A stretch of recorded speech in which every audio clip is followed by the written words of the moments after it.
Fala pessoal, a gente está dando início à nossa quinta aula em preparação às Olimpíadas Matemáticas, tá certo? Para a segunda fase que vai acontecer agora dia 25 de outubro.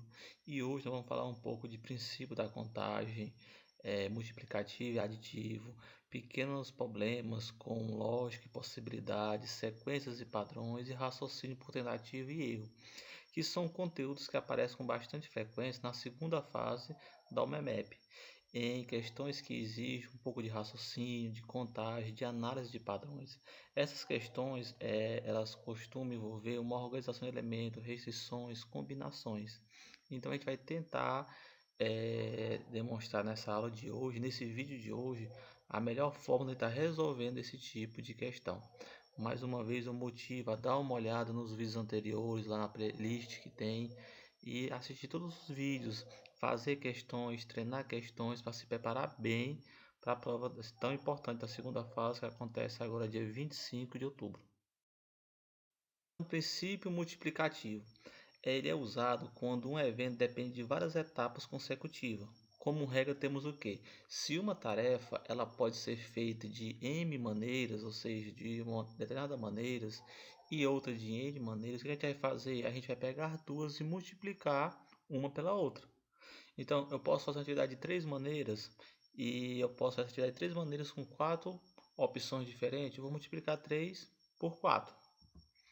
Como temos exemplo aí, o lanche pode ser feito escolhendo um pão de três tipos, ou seja, eu tenho um pão e tenho três tipos de pão. E um recheio, tenho quatro tipos de recheio, então eu posso escolher para cada pão um tipo diferente de recheio. Então eu tenho três tipos de pão e quatro tipos de recheio, eu vou multiplicar 3 vezes 4, que é 12. Então eu posso fazer 12 tipos de lanches diferentes. Então você observa que a gente vai pegar o número de maneiras e multiplicar pelo outro número de maneiras. E o resultado será essa solução dessa multiplicação. Isso a gente chama de princípio multiplicativo. Mas é interessante de observar e ter sempre atenção que esse princípio multiplicativo as escolhas são sucessivas e independentes. Eu não tenho uma restrição.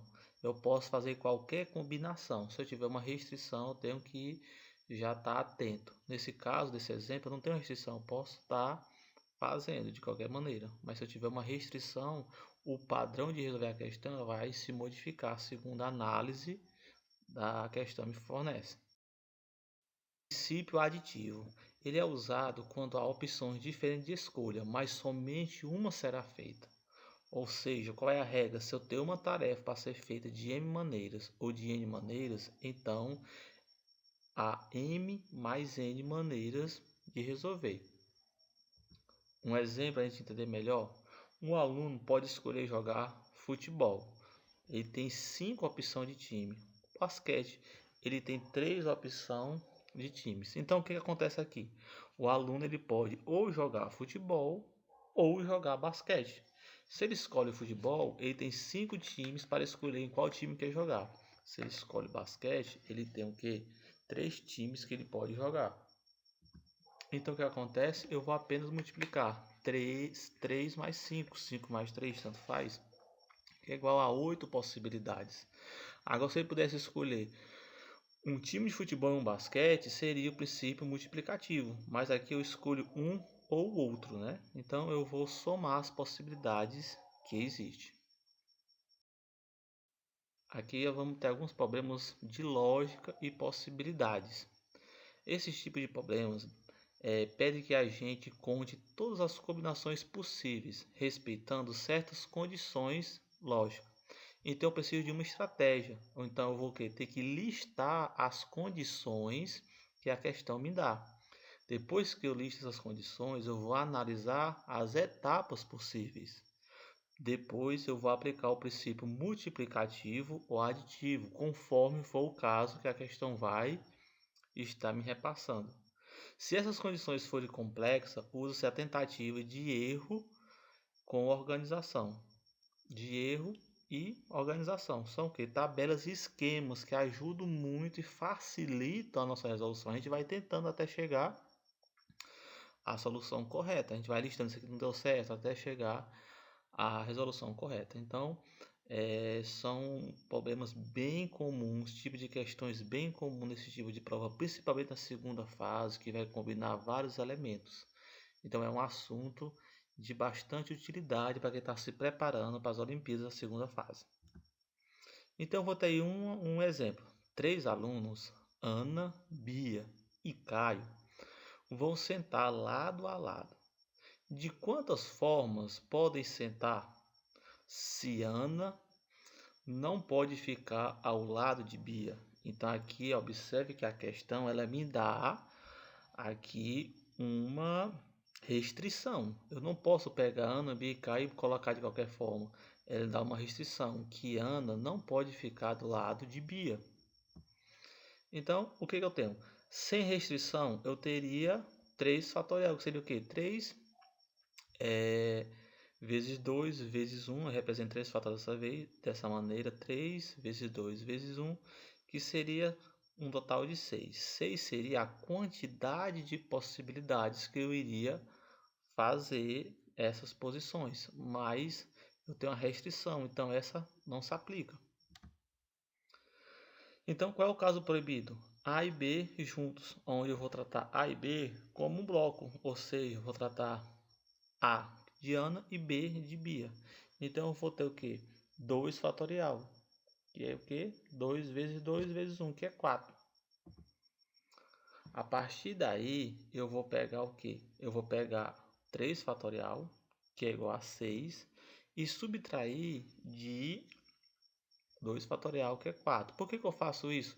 Porque é com a minha restrição. Eu pego o número sem restrições, subtraio do número com restrições. O resultado será a quantidade de formas que eu posso montar. Então, 6 menos 4, eu vou ter apenas 2 formas de montar ele sentado sem Ana ficar do lado de Bia.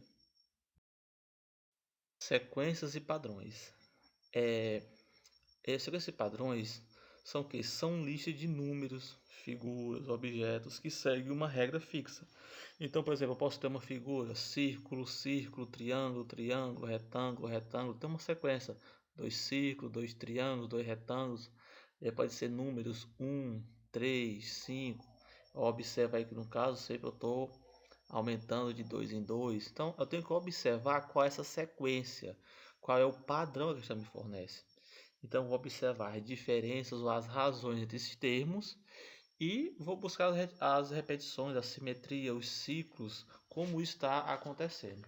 Também é um tipo de questão bastante comum que a gente encontra na segunda fase e também na primeira fase. Nessas provas externas, sequências e padrões são bastante cobrados e muitas vezes não são de difícil resolução. Basta a gente conseguir analisar esse padrão, essa razão, como está acontecendo essa sequência de organização. Nós vamos ter um exemplo: 1, 4, 9, 16, 25. Então, qual é a sequência? Qual é o padrão? Se eu olho para isso daí. Logo, o que eu vou observar? Que cada termo é o quadrado do número da posição. Observe 1. 1 ao quadrado é 1. 2. 2 ao quadrado, 4. 3. 3 ao quadrado, 9. Então, eu estou pegando a sequência normal. 1, 2, 3, 4, 5, 6, assim por diante. E estou escrevendo o seu quadrado. Então, o próximo, 4 ao quadrado, 16, 5 ao quadrado, 25. Qual seria o próximo? 6 ao quadrado, 36. O próximo, 7 ao quadrado, 49. Então, a sequência é essa. O número da posição é elevado ao quadrado. Então, é interessante, tem que observar qual é a simetria, qual é a sequência, qual é o padrão de organização da minha questão. Então, qual seria a regra aí? Seria o que? De A vezes N. E onde vai ser o que? Onde esse N é N ao quadrado.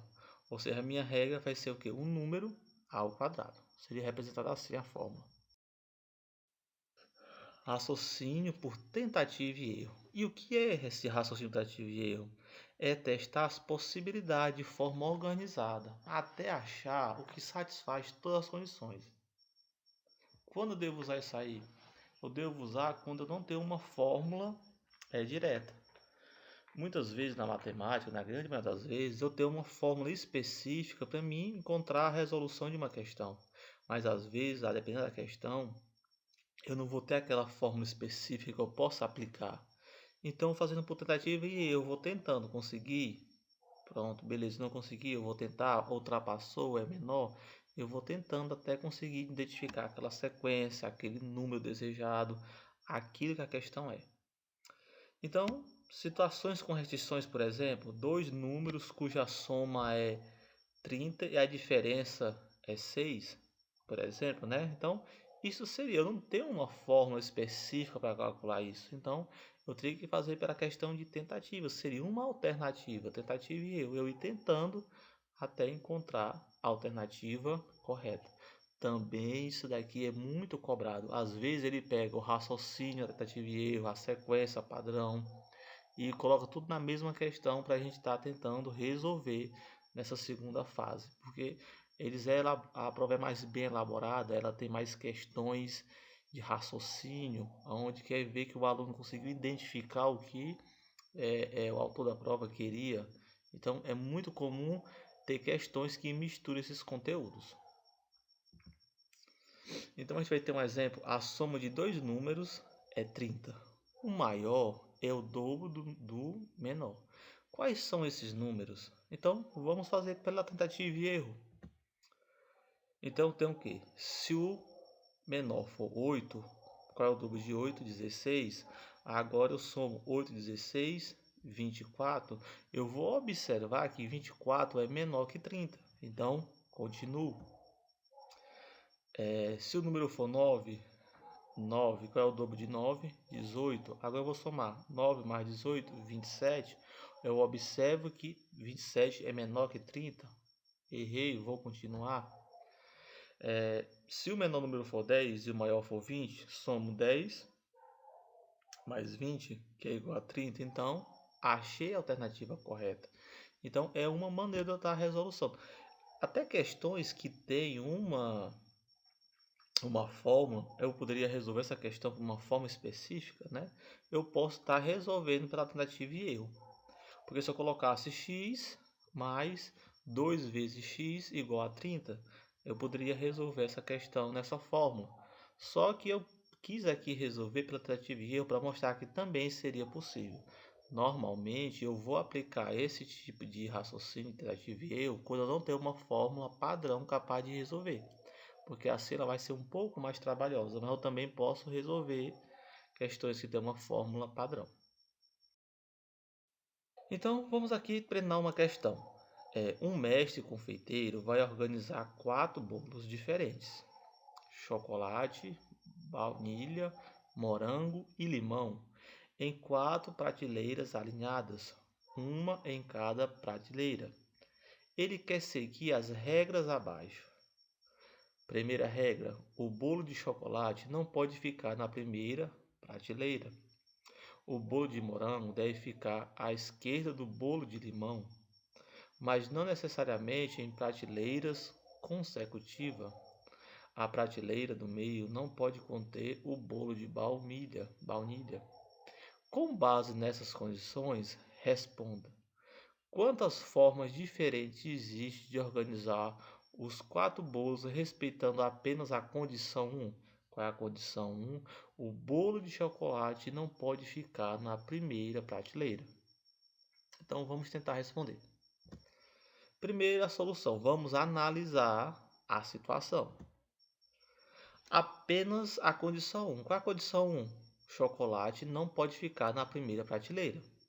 Então, sem restrições, seria o que? Chocolate poderia ir em qualquer prateleira. Eu teria 4 fatorial. 4 vezes 3 vezes 2 vezes 1. 4 vezes 3 seria 12, vezes 2, 24. Vezes 1, 24. Então, eu teria 24 maneiras de organizar se eu não tivesse restrição.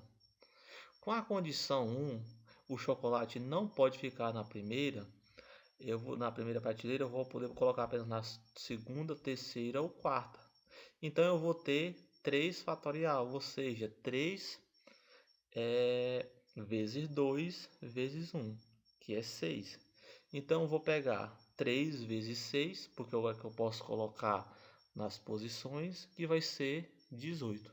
Então, considerando que o bolo não pode ficar apenas na primeira e eu vou ter 6 maneiras de colocar cada uma dessas vezes, então vou multiplicar as 3 prateleiras vezes 6, que são as 6 formas que eu posso colocar, e vai ser de 18 maneiras que eu posso organizar esses bolos, levando em consideração apenas a primeira restrição. E aí a letra B. Quantas formas diferentes existem de organizar os 4 bolos respeitando apenas a condição 2? Qual é a condição 2? O bolo de morango deve ficar à esquerda do bolo de limão, mas não necessariamente em prateleiras consecutivas. Então, a condição 2 é morango à esquerda do limão. Sempre tem que estar à esquerda, não precisa ser consecutiva. O que eu apenas preciso respeitar é, ela pode estar em qualquer uma das prateleiras, não de forma consecutiva, mas está sempre à esquerda. Então, o total de arranjos sem restrição é 24, porque 4 fatorial, 24. Com a condição do morango à esquerda do limão, vou representar morango por M e o limão por L, eu posso reduzir a metade dos arranjos. Então, eu vou fazer 24 dividido por 2 é igual a 12. Logo, 12 vai ser a quantidade de maneiras que eu consigo posicionar. Por que eu dividi ao meio? Porque tá essa restrição. São 4 bolos. Então, 2 tem que ficar em posições que um fica à esquerda do outro. Então, eu vou dividir o meu número de restrições por 2. 24 por 2 é igual a 2. Então, esse é o vídeo de hoje. Esse assunto ele é bastante cobrado, praticamente toda a prova, tanto da primeira fase como da segunda fase, o que vai interferir é o nível que vai estar um pouco mais avançado na segunda fase, vai ter esse tipo de questão, que tem lógica, que tem restrição, que tem princípio aditivo, princípio multiplicativo, tentativa e erro. Então é um assunto de bastante relevância para a gente estar estudando, se preparando para fazer uma boa prova. Então, mais uma vez, eu motivo, reveja os vídeos anteriores na playlist, façam questões, tente resolver questões, procure provas de anos anteriores para resolver e se prepare bem, porque a prova será dia 25 de outubro e só depende de você se preparar bem para que você possa ter êxito, conseguir ser um medalhista. Então, um abraço, até a próxima.